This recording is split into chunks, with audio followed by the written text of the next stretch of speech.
В Новгородской области прошли мероприятия, посвященные 80-й годовщине сражения на озере Ильмень. В феврале 43-го года 19-я, 10-я и 21-я лыжные бригады должны были пересечь озеро и перерезать транспортный узел, ведущий в Ленинград. Но немецкие захватчики настигли якутских лыжников прямо на озере.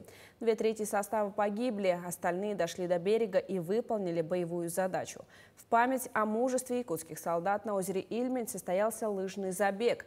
О дистанции и участниках расскажет Айсена Бурнашова.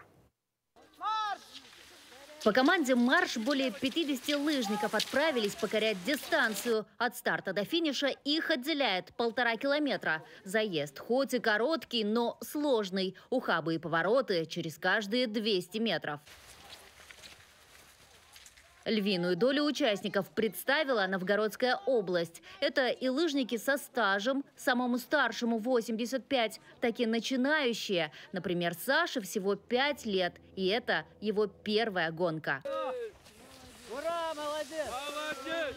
Молодец! Посчитали, что сам дойдет.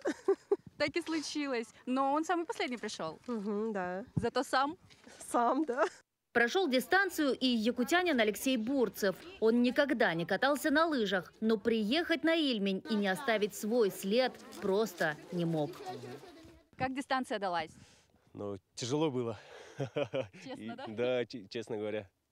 А еле доехал, но финишировал. За какое время справились? А мне не сказали, я третьим приехал и все. Но самое главное не победа, да? Ну, главное участие. Чисто для меня это участие. Медали и кубки блекнут перед главной целью забега. Для участников это прежде всего дань памяти. Маршрут пролегал по берегу Ильменя, выступы которого 80 лет назад должны были взять бойцы-якуты. В феврале 43-го года, когда совершалась вот эта операция «Полярная звезда», лежал такой же снег, такая же погода Нет, стояла? конечно, была более холодная погода, более снежная, более вьюжная погода была. Вот представьте, олимпийская трасса сегодня, марафон, 50 километров, да, бегут наши спортсмены.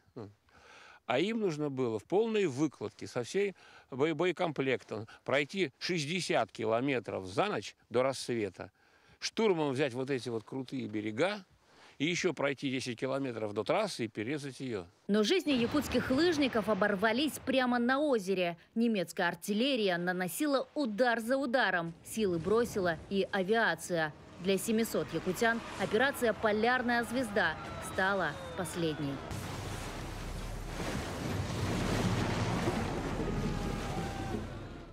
На берегу озера Ильмень высится гранитный обелиск в виде якутской урасы. Он стал домом для тех, кто так и не вернулся с поля боя. Почти 30 лет каждый год сюда приезжают потомки победителей, чтобы почтить память павших, сказать спасибо и не забывать, какой ценой досталась победа.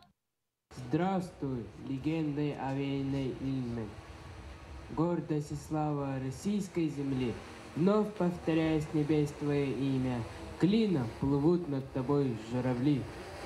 Айсена Бурнашова, Григорий Николаев, Устрика, Новгородская область.